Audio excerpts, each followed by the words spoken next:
খুঁজে বেড়াচ্ছে মনে নেই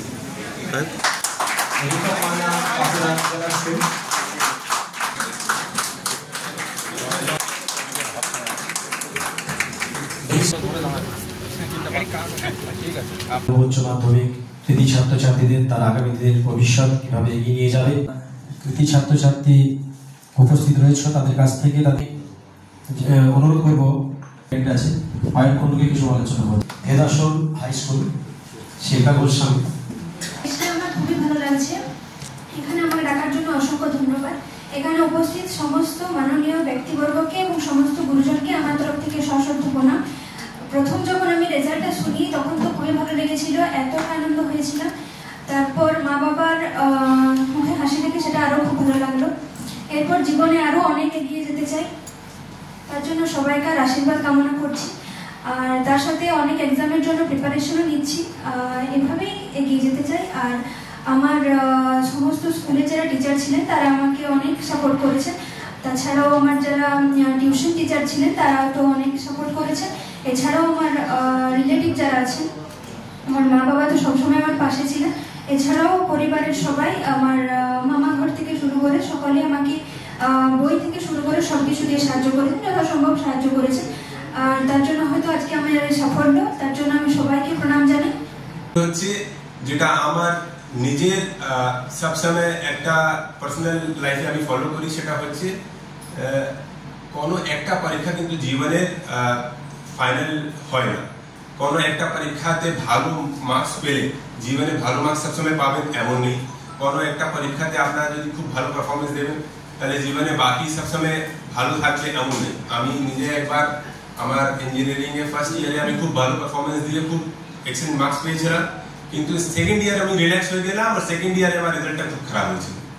তো আমি নিজেই দেখতে পাচ্ছি, আর আপনারা অবশ্যই এটা বুঝবেন, জীবনে পর পর আপনাদেরকে পরীক্ষা দিতে হবে, সে পর পর আপনারা চান্স পাবেন, আপনাদেরকে পর পর নিজেকে প্রুভ করতে হবে।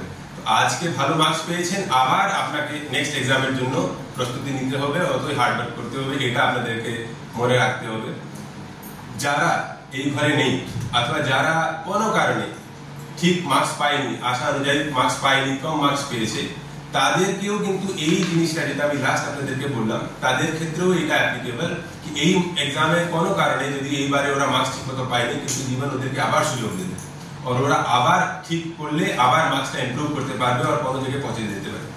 সব সময় এক্সিলেন্স আপনাকে ঠিক রেজাল্ট দেবে তা নেই, consistency is also important, consistency and discipline, লাগাতার আপনাদেরকে এই কাজটা করে দেখাতে হবে। এটা হচ্ছে জীবনের মাইন্ডে, মানে এমন হবে না কি একটা কি দুটো পরীক্ষা দেবো আর জীবন আমার এক সাইড হয়ে যাবে আর আমরা খুব এক্সেলেন্ট হয়ে যাবো, লাগাতার এই কাজটা করতে হবে। তো আমাদের তরফ থেকে আপনাদেরকে এটা খুব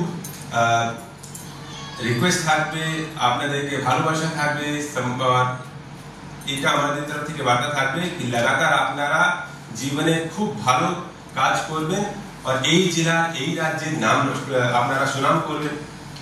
আমরা আগে আইএস আইপিএস দিকে প্রচুর দেখতাম, আমি যেখান থেকে এসেছি আমার বাড়ি হচ্ছে মধ্যপ্রদেশে, আমাদের ওখানে সিভিল সার্ভিসেসের প্রচুর কালচার আছে, সিভিল সার্ভিস এক্সামিনেশন দেওয়ার প্রচুর কালচার আছে। আপনাদের মধ্যে অনেক লোক হয়তো আইএস আইপিএস এক্সাম দিতে চাইছে, অনেক লোক হয়তো ডক্টর অথবা ইঞ্জিনিয়ার হতে চাইছে। আজকে যুগে কিন্তু অপশনস অনেক হয়ে গেছে। আগে সিভিল সার্ভিসেস একটা বড় অপশন হতো, আজকে প্রচুর অপশন আছে, রিসার্চ ফিল্ড আছে, একাডেমিক্স আছে।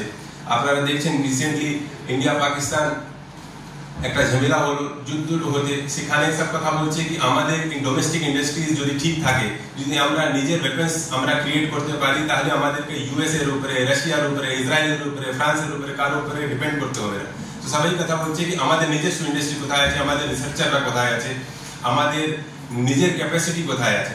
এমন পরিস্থিতিতে আপনারা যদি কেউ ইঞ্জিনিয়ার হয়ে যাচ্ছে অথবা কেউ রিসার্চ করছে আর রিসার্চের মধ্যে কোনো ভালো কাজ করে দেখাচ্ছে, তো এই দেশে কিন্তু তাদের জন্য খুব প্রচুর জায়গায় আছে, খুব সম্মান পাবে, এটা আমাদের আশা আছে, অবশ্যই হবে, এটা হতে চলেছে।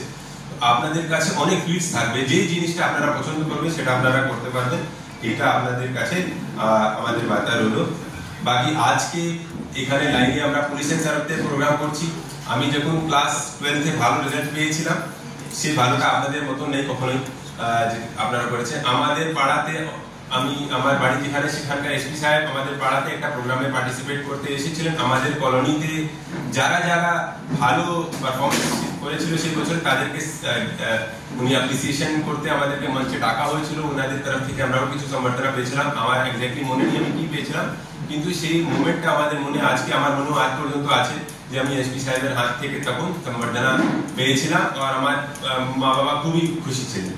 তো ওই জিনিসটা আর ওই যে হাতে পেয়েছিলাম সেই জিনিসটা আর আমার কাছে নেই, অনেক আগে হারিয়ে ফেলেছি, কিন্তু সেই মেমোরিটা আজ পর্যন্ত রয়ে গেছে। আজকে আপনাদের এখানে দেখেছি, অবশ্যই ডিএম সাহেব আপনাদের সাথে প্রোগ্রাম করেছেন, অনেক কথা বলে